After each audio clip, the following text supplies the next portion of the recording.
When Major General William Rupertus addressed his officers on the eve of the Peleliu landings, he was not a man hedging his bets. "This is going to be a short one," he told them. "A quickie, rough but fast. We'll be through in 3 days. It might only take 2. His confidence was so absolute that 30 of the 36 war correspondents assigned to the operation simply left. Better stories were waiting elsewhere. The island wasn't going anywhere. It was September 14, 1944. In fewer than 24 hours, the 1st Marine Division would wade ashore on a 6-square-mile coral island in the western Pacific called Peleliu. 74 days later, the last shots would finally fall silent. The Marines would be through, but not in 2 days, not in 3, not in a week. The battle would grind on longer than Guadalcanal.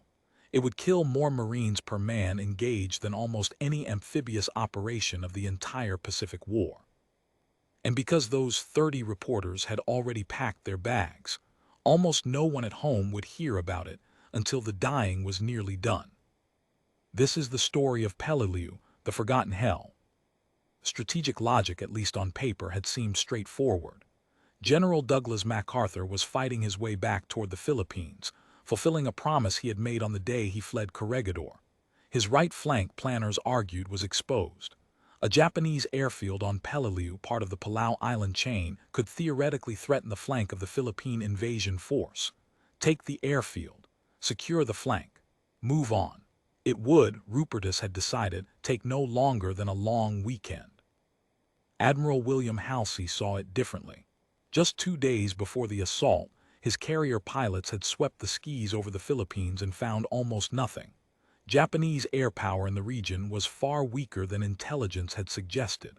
Halsey sent an urgent message to Admiral Chester Nimitz: cancel Peleliu. The garrison was already isolated. The threat to MacArthur's flank was not what planners had feared. The cost in blood would not be worth the ground. Nimitz refused. The invasion force was already at sea.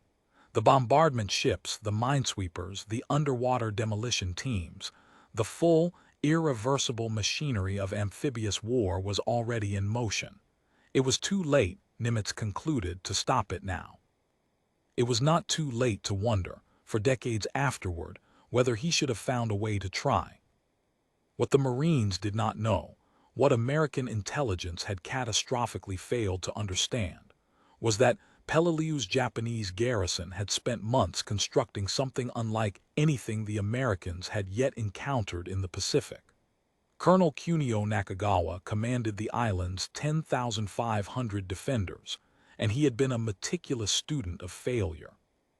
After the losses at Guadalcanal, at Tarawa, at the Marianas, Japanese planners had assembled a research team to analyze why their defenses kept breaking.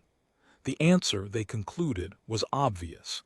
Meeting the Americans on the beach was a losing strategy against naval gunfire and air power. So Nakagawa abandoned the beach. Instead, he went underground. The Umurbragal Mountain at the center of the island, a twisted, jagged coral massif the Marines would soon call Bloody Nose Ridge, contained some 500 naturally formed limestone caves. Nakagawa's engineers turned them into a fortress. Sliding armored steel doors were fitted to cave entrances. Tunnels connected positions so that defenders could evacuate one cave, let the Americans think it was cleared, and reoccupy it from behind. Artillery pieces were hidden inside coral cliffs, protected by steel blast doors that could swing open to fire and slam shut before a counterstrike arrived. The old Banzai charge, the mass rush into enemy fire that had bled Japanese garrisons whited island after island, was formally abandoned. There would be no dramatic last assault.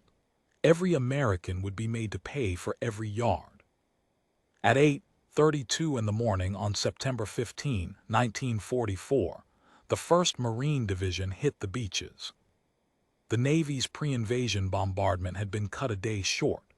Rear Admiral Jesse Oldendorf, surveying the wreckage his guns had made of the island's visible surface, reported that he had run out of targets.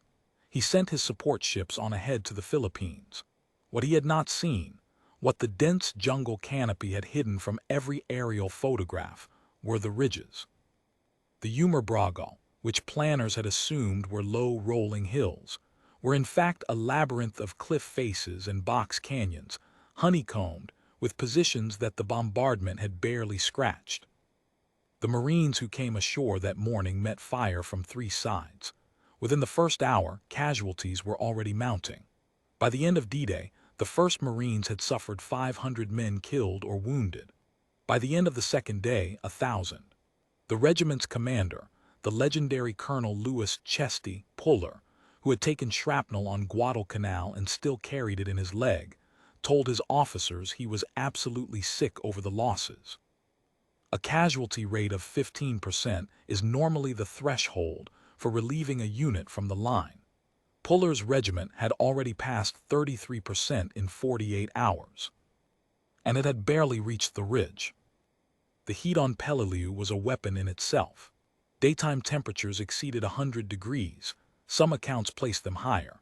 Because Rupertus had planned for a quick operation, the water supply had been allocated accordingly. What water did arrive came in 55-gallon drums that had previously stored gasoline and had not been properly cleaned.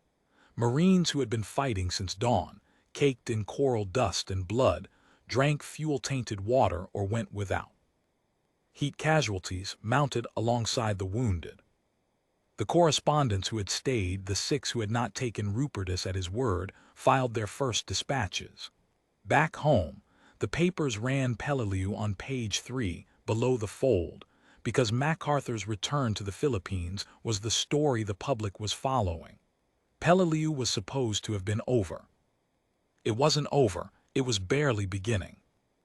Week by week, the Marines clawed through the Umerbrogol's mazes. They burned out caves with flamethrowers.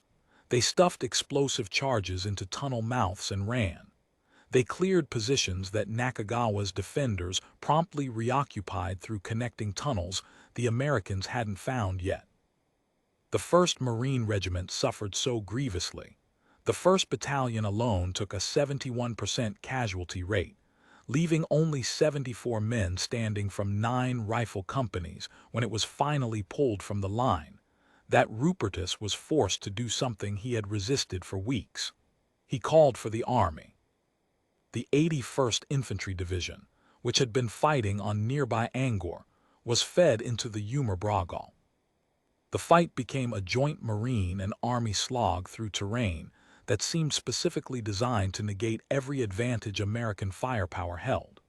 Marine Corsair pilots flew close air support missions so short that they never raised their landing gear between takeoff and the bomb drop. The airfield had been in American hands for days, then weeks. The island itself refused to fall. Eugene B. Sledge, a mortarman with K Company, 3rd Battalion, 5th Marines, scratched notes into a pocket-sized Bible throughout the campaign.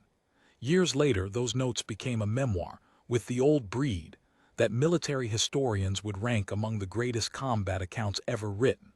He described Peleliu as a netherworld of horror, a place where a man could lose track not only of time but of himself. "Something in me died at Peleliu," he wrote. Perhaps it was the childish innocence that accepted as faith the claim that man is basically good. He was 20 years old. On November 27, 1944, 74 days after the Marines had landed expecting to be gone in 2, Colonel Nakagawa burned his regimental colors and sent a final radio message to his commanders. He reported that organized resistance had ended. Then he took his own life, the last act of a defense that had not broken but simply run out of men. Of his 10,500 defenders, approximately 10,695 were dead. Around 300 were taken prisoner. American casualties for the entire Palau Group operation totaled nearly 2,000 killed and more than 8,000 wounded. The 1st Marine Division alone suffered over 6,000 casualties in its 30 days on the island, more than 30% of the division. General Clifton Cates, a future commandant of the Marine Corps, would later say that the fight for Peleliu was one of the most vicious and stubbornly defended battles of the entire war. The casualty rate, measured against the number of men engaged, exceeded every other amphibious operation of the Pacific conflict.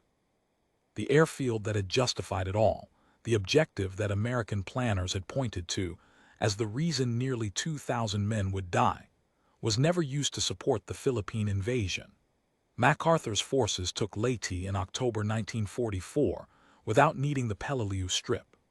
The staging base for the invasion of Okinawa turned out to be Ulithi Atoll, an unremarkable island further north that the 81st Division had taken without a single casualty. Halsey, in his post-war memoirs, called Peleliu an unnecessary mistake. Most military historians, looking back across 8 decades, have agreed with him. None of that, of course, was of any comfort to the men on Bloody Nose Ridge.